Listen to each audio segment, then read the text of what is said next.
tutorial I'm going to show you how to crochet the mini plaid or checker stitch. Absolutely gorgeous stitch which looks quite complicated but is really quite easy. It's a 2-row repeated pattern, but it's only really the starts and the ends of the rows that are different, meaning that when you turn it over it's pretty much the same on the back as it is on the front, making it ideal for making scarves or blankets or anything where you're going to see both sides of your work. So let's have a look at the tutorial. For this tutorial I'm using 3 different coloured yarns. I have a sort of pinky colour, a grey and a green. These are all double knit DK yarns. You can use any size yarn that you would like with the corresponding crochet hook. I'm using a 4.5mm with my DK weight yarn. I have scissors to cut off my end, a yarn needle to sew in my ends and a stitch marker just in case I need one. So this pattern is worked in rows, so we're going to make a foundation chain. Our foundation chain needs to be made in multiples of 6. So we're going to start off by making a slip knot. You can do this in whichever way you prefer. And we yarn over, pull through the loop on your hook, that's 1, yarn over, pull through 2, 3, 4, 5, 6. So make your foundation chain as long as you would like your piece to be wide, and I shall see you in a moment. Remember, you're making them in multiples of 6. So I've made my foundation chain. For this sample piece I'm just going to use 30 chains. You can obviously make yours wider if that's what you would like yours to be. So for row 1 then we're going to start off by making a treble. That's UK terms. In US terms that would be a double crochet in the 5th chain from the hook, so we don't count the 1 on the hook. So 1, 2, 3, 4, 5, going in there with the treble, so we yarn over, insert, yarn over, pull through, 3 loops on your hook, yarn over through 2, yarn over through 2, and that chain there counts as a treble. So we have 1 treble, 2 trebles, and we're going to make a 3rd treble in the next chain.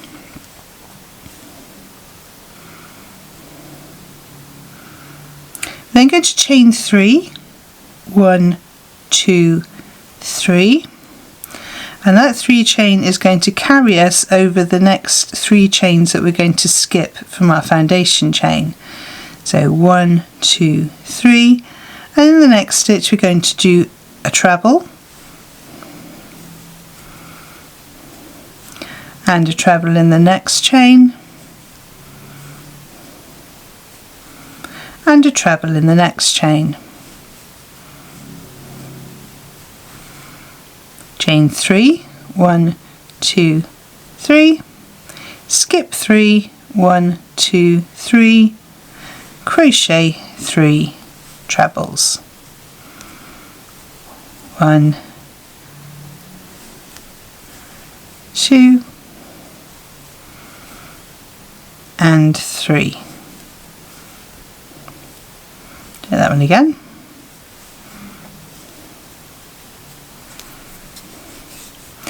So continue working this way down the row, so chain 3, skip 3, 3 trebles, and I shall see you just before the end of the row. So pause the video now whilst you complete row 1. So I'm just coming up to the end of row 1 and I'm going to do my last 3 trebles. And I'm going to change colour on the last treble, so I'm going to get my new colour ready.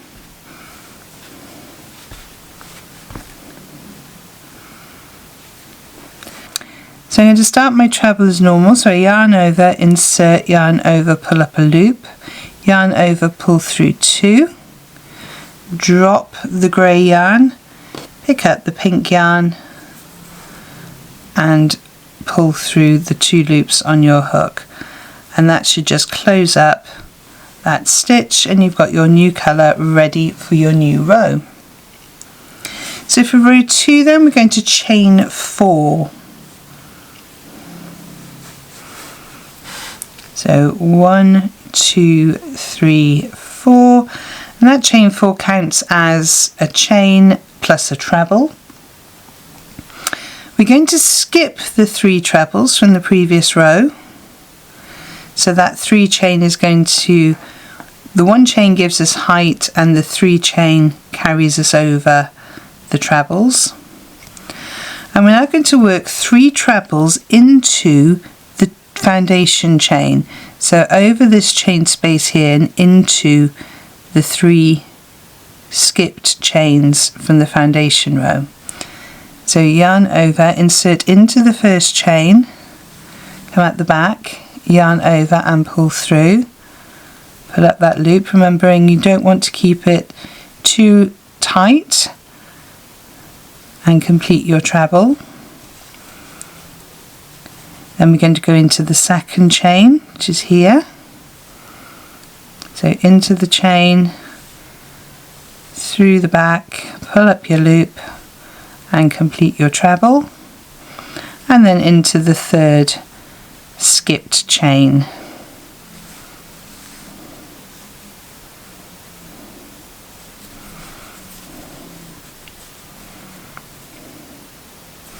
And we're going to chain 3.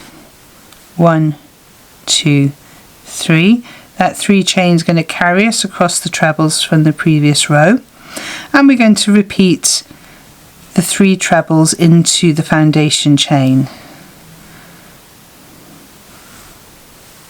making sure we pull up the loop so that our stitches don't get pulled too much.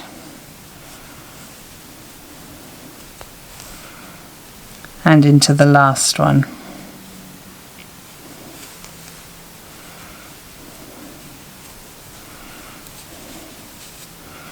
So we chain 3, skip over the trebles from the previous row, and then work into the chains from the foundation chain.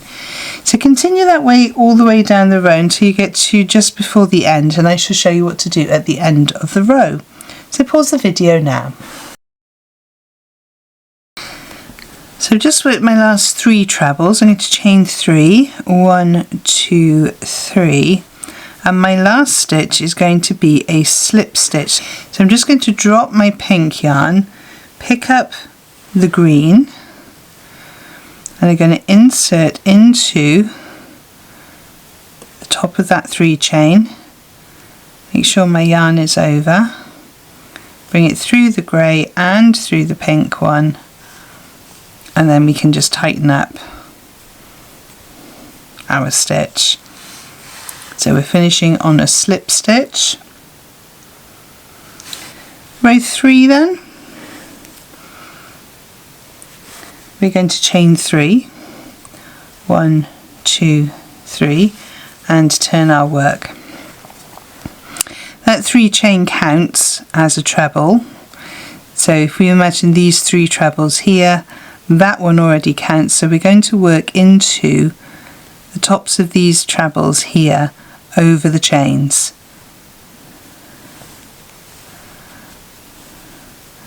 So that's 1,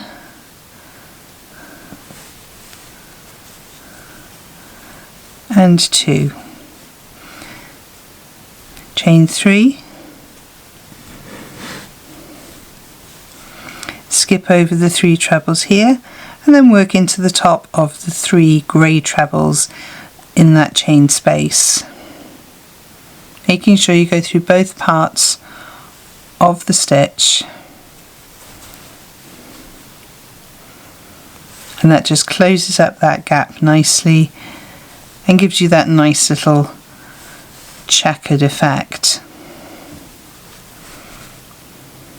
Chain 3,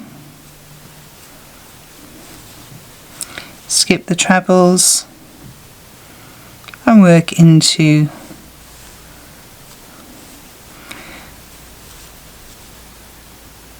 the trebles from 2 rows below. So continue that way all the way down the row. So chain 3, skip over the trebles from the previous row, and then work 3 trebles into the stitches from 2 rows below over that chain. I will see you at the end of the row to show you what to do at the end. So pause the video now. So at the end of the row then we have 2 trebles and a turning chain. So we're going to work into, I've chained 3, skipping over these stitches here, going to work my 3 trebles, 2 of them into trebles from the previous row, and then the last one into the turning chain. And we're going to change back colour here, so I'm going to drop the green, pick up the grey, which is my first colour, bring it up the side, don't put it too tight, otherwise your work will bunch together, and we're ready to go for row 4. Row 4 is a chain 4, 1, 2, 3, 4. That chain 4, as before, counts as a chain 1 to give us height, chain 3 to travel over these stitches here, and we start working straight into the trebles from the previous row. So the rows are very similar, it's just how we start. Sometimes you've got a chain, sometimes you've got a treble. So 1, 2 and 3, chain 3. Let's get some yarn, treble 1, treble 2 and treble 3, chain 3, and work your way all the way down your row till you get to just before the end, and I shall show you what to do at the end, but this is very similar to the previous rows that we have done. So pause the video now whilst you get to the end of the row, and I shall see you in a moment. So I've done my last 3 trebles, going to chain 3, 1, 2, 3, and this is the row that we're going to go into the turning chain with a slip stitch. So I'm going to drop my grey, pick up my pink, insert into the top of the 3 chain, yarn over and pull through, and pull through the grey one on your hook, and you're ready to go back to row 3. So row 3 is a chain 3,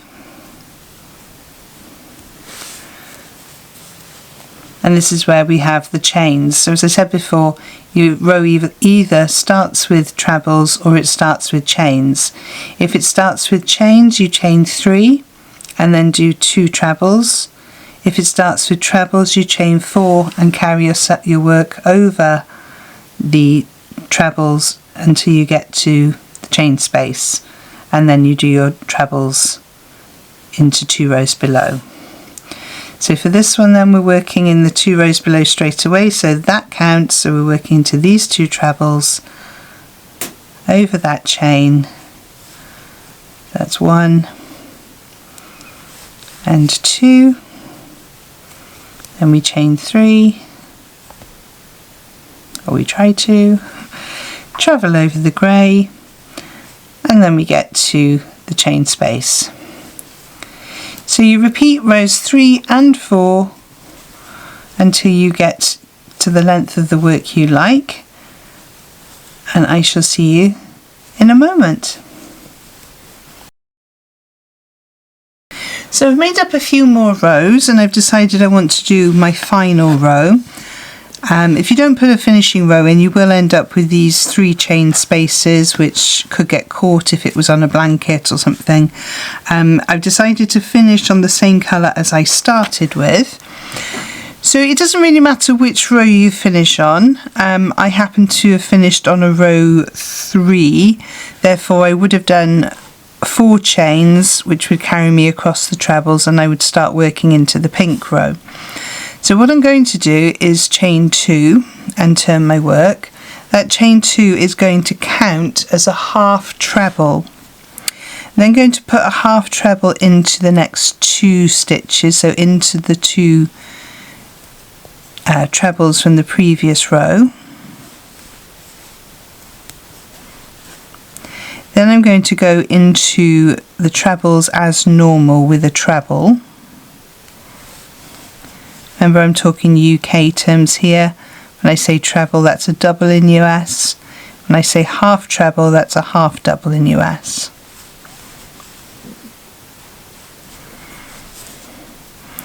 And then you just get a nice finish to your row. Now if you've got a chain space here, just start off by chaining 3 and then doing your 2 trebles into the 2 rows below. So I'm going to half treble into the next 3 stitches.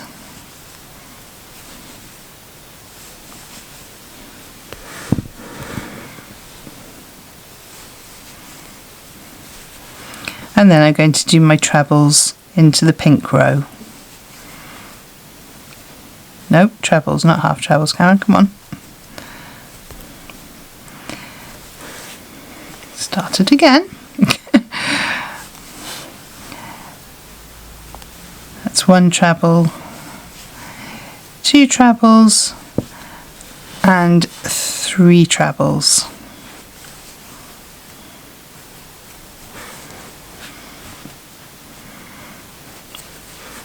Then into the next 3 trebles we're going to do half trebles,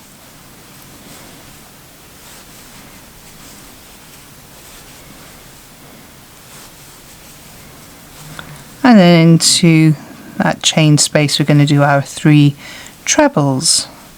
There's 1 and 2 and 3.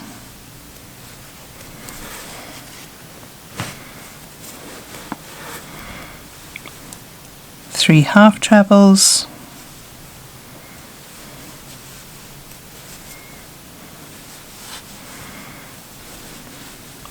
and what I like about this pattern is everything is in 3s. And sometimes you get patterns where you do 2 of these, 4 of those, and then 3 of them, 5 of something else, and it's very confusing. This is actually quite mindful because you know it's 3 trebles, 3 half trebles, 3 chains, skip 3. Okay, and we're going to do my last 3 half trebles in the last 2 stitches and into the turning chain. And then we can finish off. But that just gives you a nice neat edge. Obviously you can block your work to try and make that even neater if you want to. But what an absolutely gorgeous stitch. I think it would work up well in lots of colours.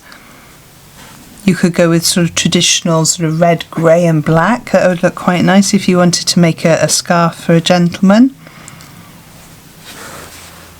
Pretty similar on the back to the front because other than the starting bit, the rows are pretty much the same all the way through.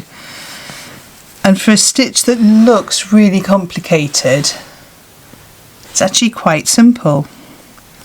I'm really quite pleased with that, and because we've carried our work up the side, we don't have to worry about lots of ends to stitch in, although we will need to put a border on, at least on the side panels, just to make sure that these are hidden away. It's a really beautiful stitch. I really hope you try this one. It's absolutely gorgeous. So if you've enjoyed this tutorial today, please give it a thumbs up. It really does help YouTube do its magic and show it to all the other crocheters in the world. If you've enjoyed seeing my stitch marker today, this is my little kawaii cloud. It's available in my Etsy shop and on my website shop. I'll pop a link in the description below to both of those, depending how you prefer to buy your items. I'm going to pop 2 more videos on the side of the screen over here to help you on your crochet journey, and I will see you over there. Thank you so much for joining me on this one, and happy hooking!